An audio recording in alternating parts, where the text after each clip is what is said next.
जय श्री राम दोस्तों। आपका स्वागत है मेरे YouTube चैनल पर जिसका नाम है हील विद अंशु। आपने ट्रेलर देख लिया होगा, तो अब हम उसके आगे की पार्ट आधे आधे करके मैं डालती रहूंगी। 1 पार्ट, 2 पार्ट, 3 पार्ट, तो आप देख लेना। दोस्तों, ये कहानी है नेहा की। वो शादी में गई थी रिश्तेदार के, वहाँ पर ढोल बज रहा था, सब नाच रहे थे और सब मस्ती कर रहे थे, तो उसने इतना ध्यान नहीं दिया। फिर अचानक नेहा को फोन आता है घर से। घर वाले कहते हैं कि तुम्हारे भाई की तबीयत खराब हो गई है। नेहा घर से जाने ही लगती है, इतने में उसके रिश्तेदार बोलते हैं कि थोड़ा सा हलवा बच गया है, तो तुम साथ ले जाना अपने भाई के लिए। तो वो उसके लिए पैक कर देते हैं हलवा। और फिर वो जो हलवा, उसको पता नहीं रहता है, उसको इतना जल्दी जल्दी में ध्यान नहीं रहता है कि वो किस वक्त जा रही है। रात के करीब 12 साढ़े 12 बज गए होंगे। वो वहां से निकलती है। रिश्तेदारों ने मना करा। रिश्तेदारों ने बोला कि नहीं, अभी मत जाओ, अभी टाइम अच्छा नहीं है, अभी थोड़ा सुबह होने दो, उसके बाद चले जाओ।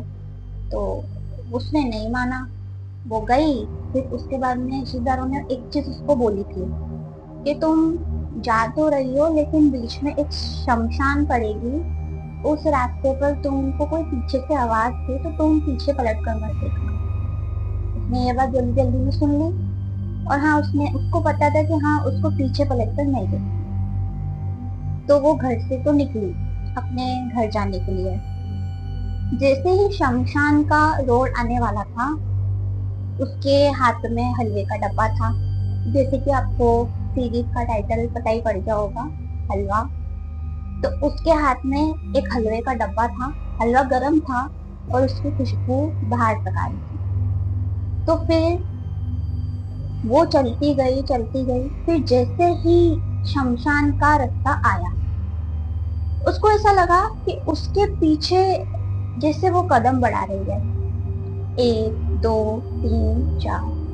वैसे ही उसके पीछे से भी कोई इंसान सेम कदम बढ़ा रहा हो।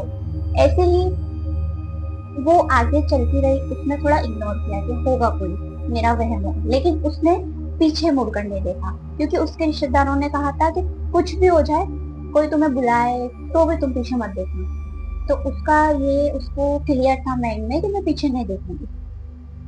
फिर वो आगे गई तो थोड़ा चलने लगी। फिर उसको थोड़ी थोड़ी पायल की आवाज आने लगी। उसको ऐसा लग रहा था कि कोई तो फीमेल एंटिटी है जो जिसने पायल पहन रखे हैं, और वो उसके पीछे पीछे कदम से कदम मिला के चल रही है। तो उसको पता पड़ गया कि ये सिंपल इंसान तो है नहीं। तो वो जो एंटिटी थी, वो उसके पीछे पीछे कदम से कदम मिला के चली। तो उसको ये चीज क्लियर थी कि हाँ, ये तो बिल्कुल कुछ गलत है, इससे मेरे को बस पीछे नहीं देखना, मेरे को चलते जाना है। वो थोड़ा चलती गई। उसने 10-15 कदम आगे रखे होंगे। अचानक से जो फीमेल एंटिटी थी, उसने बोला, ए बहन, कहाँ जा रही है? हलवा तो देके जा। उसने ऐसा कहा और उसके पैर वहीं रुक गए। तो उसको और डर लगा। फिर वो आगे गई। फिर थोड़ा उसने 5-10 कदम और चलाए होंगे। 5-10 कदम और चली वो, मतलब शमशान का जो रास्ता है वो पूरा खत्म होने ही वाला था। इतने में उसको वापस से आवाज आई, ए भाई, हलवा तो देके जा। और उसको कैसे पता कि मेरे बॉक्स के अंदर हलवा है? वो तो बस मेरे को ही पता है और मेरे रिश्तेदारों को ही पता है।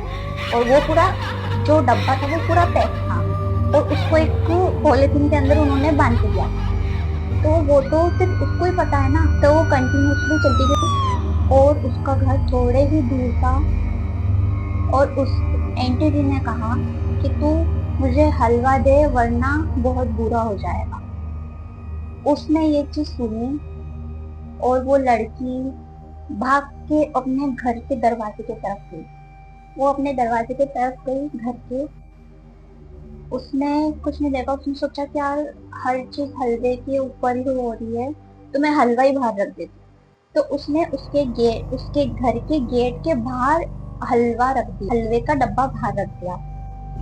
तो उसको इतना डर लग रहा था कि वो घर में घुस के और सो गई। फिर वो सो गई, उसने कुछ किसी को कुछ नहीं बोला कि मेरे साथ क्या हुआ है,